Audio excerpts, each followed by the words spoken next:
Assalamu alaikum, dear students. Role of nitrogen and magnesium in plant growth for ninth biology.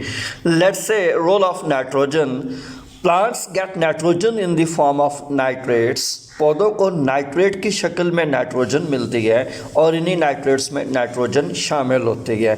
Nitrogen is the major component of proteins, hormones, chlorophyll, vitamins, enzymes essential for plant life. तो nitrogen plants के hormones, plants के chlorophyll, vitamins और plant के hormone के लिए इंतहाई ज़रूरी है। यानी प्लांट्स ने अगर अपनी लाइफ कंटिन्यू रखनी है तो एंजाइम, विटामिन, क्लोरोफिल, हार्मोन्स और पौधों को प्रोटीन्स की ज़रूरत होती है। इन तमाम कंपोनेंट्स, कंपाउंड्स के अंदर नाइट्रोजन शामिल होती है। Nitrogen metabolism is the major factor in stem and leaf growth. तो स्टेम और पत्ते की ग्रोथ में नाइट्रोजन का मेटाबॉलिज्म होता है। दैट्स व्हाई लीफ ग्रोथ के लिए, स्टेम ग्रोथ के लिए नाइट्रोजन का होना ज़रूरी होता है। Effects of deficiency of nitrogen, अगर नाइट्रोजन कम पड़ जाए तो पौधे पर क्या गुजरती है। Deficiency of nitrogen can reduce yields, तो फसलों की पैदावार कम मिलेगी। प्लांट्स हमें मतलूबा पैदावार नहीं दे पाते। It also causes yellowing of leaves, nitrogen की कमी से पत्ते पीले भी हो जाते हैं। Deficiency of nitrogen causes stunt growth, जब नाइट्रोजन की कमी होती है फ़ौरन पौधों की ग्रोथ रुक जाती है।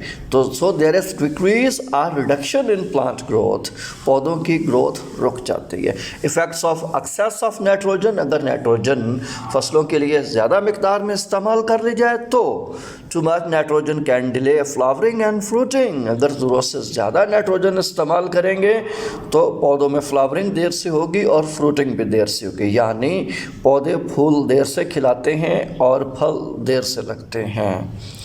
Let's say role of magnesium. Magnesium is a structural component of chlorophyll. तो मैग्नीशियम प्लांट्स के क्लोरोफिल का सेंट्रल एटम होता है, मेजर कंपोनेंट होता है। It is necessary for functioning of plant enzyme to produce carbohydrate, sugars and fats. तो पौधों के अंदर कार्बोहाइड्रेट, फैट, शुगर्स वगैरह पैदा करने वाले एंजाइम का लाजमी हिस्सा मैग्नीशियम होता है। यानी अगर प्लांट्स कार्बोहाइड्रेट पैदा करें, शुगर्स या फैट पैदा करें तो ये एंजाइमेटिक रिएक्शन है। प्लांट के एंजाइम ने शुगर, फैट और कार्बोहाइड्रेट पैदा करना होते हैं, तो एंजाइम जो इनको पैदा करते हैं उनके लिए मैग्नीशियम का होना इंतहाई ज़रूरी है। It is used for fruit and nut formation. तो ये अमूमन पौधों के अंदर फली, नट पैदा करने और फ्रूट पैदा करने के लिए ज़रूरी होता है। It is essential for germination of seeds, तो ये पौधों की सीड जर्मिनेशन के लिए भी ज़रूरी होता है। Effects of deficiency of magnesium, deficiency of magnesium, जब मैग्नीशियम की कमी होती है then there is yellowing and wilting of the leaves in plants. पौधों के पत्ते पहले येलो होते हैं फिर मुरझा जाते हैं जी। तो मैग्नीशियम की कमी पत्तों को येलो भी करती है और विल्ट भी कर देती है। गोया ये पौधों के पत्तों का येलो होना क्लोरोसिस कहलाता है। तो प्लांट्स के अंदर क्लोरोसिस मैग्नीशियम और नाइट्रोजन की डेफिशिएंसी से होती है।